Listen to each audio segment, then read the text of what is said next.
Hello, ladies and gentlemen. This is Eddie Marcus, spokesman and advocate of basic human rights for all people.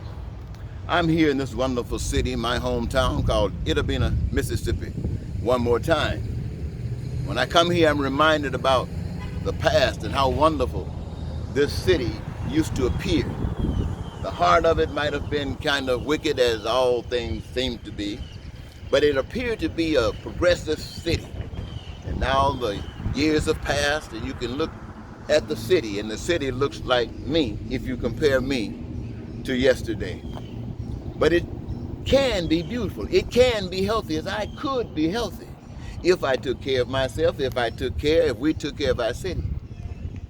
Now, when I speak of my city, I'm speaking about you and your cities, your towns, your states, in fact, your country. Which brings me to the subject matter, ladies and gentlemen, of something that's very, very important. It's very important to me. And I bring it to you because it appears that regardless of what the situations we find ourselves in life, we continue to suffer. Regardless of what we try to come up with, the ideas that we develop, try to implement, we still come up with the same outcome. And so as it bothers some of us to live like this and to have some guidance, some focus on a different type of principle that moves us, it brings us back over and over and over again to try to see if we can motivate, stimulate, make change. And I want to share something with you, ladies and gentlemen, a story perhaps that you heard. It's not whether the story is true or not. I just want to share with you a story that could nurture some kind of compassion, some empathy within you. There's a story that says that there is a God that created all things, the earth and all that there is in it, on it, above it, whether it's seen or unseen. And the same God is supposed to be, and I'm not going to preach to you, ladies and gentlemen, I'm trying to get a point. It's responsible for you and I. However, the contention is that when God made Adam, he was God's son. Loved him like a son, someone special, treated him special. You are mine, and all that I have is yours. And then on another occasion, the story goes that God created Eve. Put Adam and Eve together and says, you are mine, you are my children. And what is mine is yours. For I am love, and so are you. Of love you are born, and the love you are. And the story goes that out of that two came others. And the message goes to continue loving each other as the Creator loves you. Your mere existence on earth means that you are loved. And if you don't believe you're loved, think about before you were born, you were in your mother's womb. You had nothing to worry about. Your food, your clothing, your shelter, your everything was given directly to you through your mother. Another world. And then there was a time when you were born into this world. A world that was started in the mother's womb about love, to come out and continue that love so that as we grow on this earth, we love. Well, to make a long story short, the whole purpose of us being here on earth is to love. Now, ladies and gentlemen, I took a couple of notes because there are some things I wanted to say. What I'm pointing to is this, that God is love. And with Adam, that is an extension of God's love. And with Eve, that's a greater extension of God's love. And with the children, all of us on earth today, all the billions of us on earth today is an extension of God's love. And our purpose here is to be loved. And where do we practice? Right here amongst one another. To love ye one another as God loves each of us. Now, what that means basically is this, is that we as people have got to learn to love everybody. If we do not love everybody and think we loving somebody and pleasing God, we're lying to ourselves. We're nothing but hypocrites. And I want you to know that each of us as human beings, all of us are in the same boat.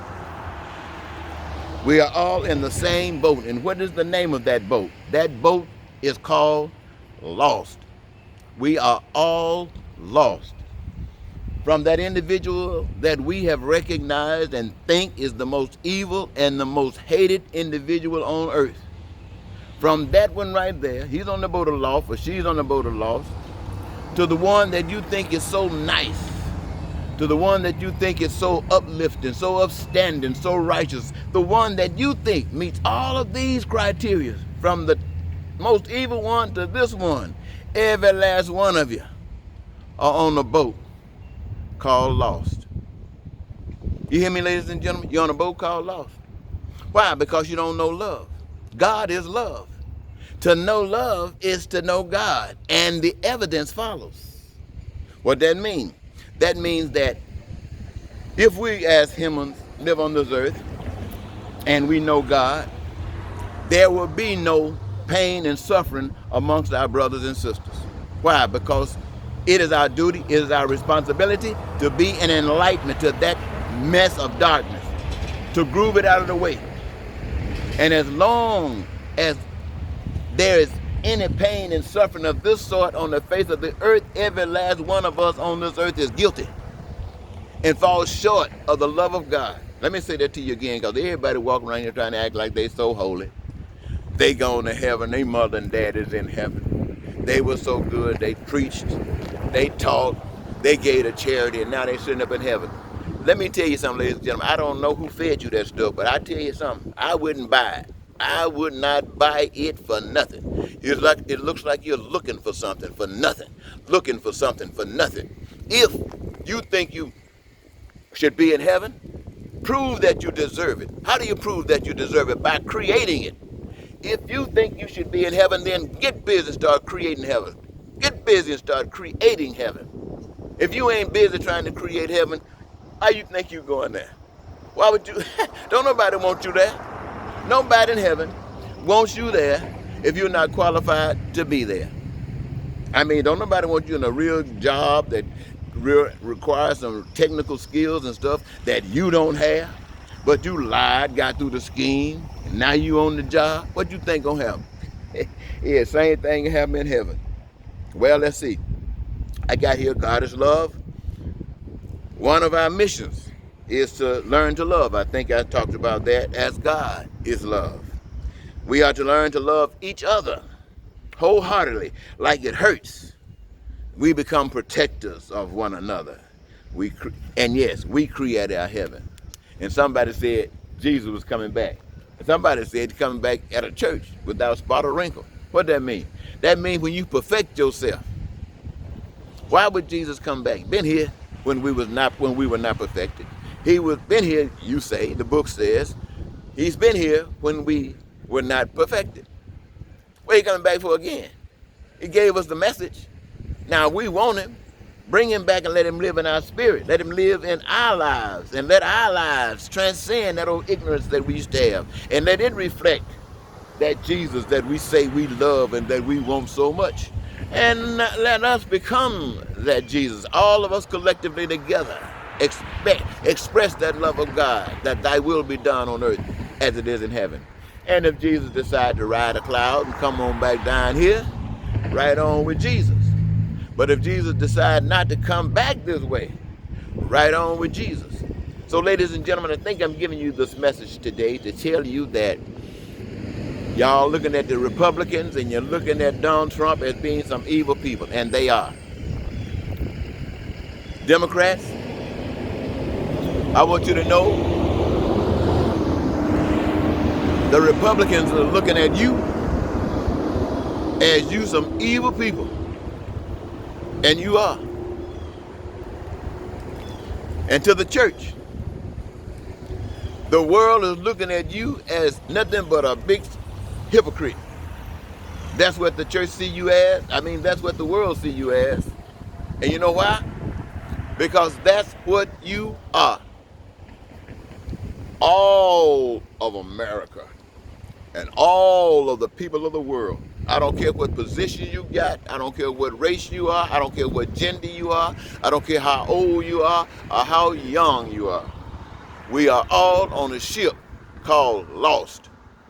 And we're going to ride that ship on Lost until one or two things happen. Until we have so much hate in us till we burn this ship up and kill every last one of us. Or until we learn to love one another. To love one another so genuinely that hell runs as far away from us as it can get. Now, I just hope we don't have to burn half of this ship down before we wake up. Until next time, ladies and gentlemen, this is Eddie Marcus, spokesman and advocate of basic human rights for all people, and I want to thank you so very much for this, your time. And goodbye.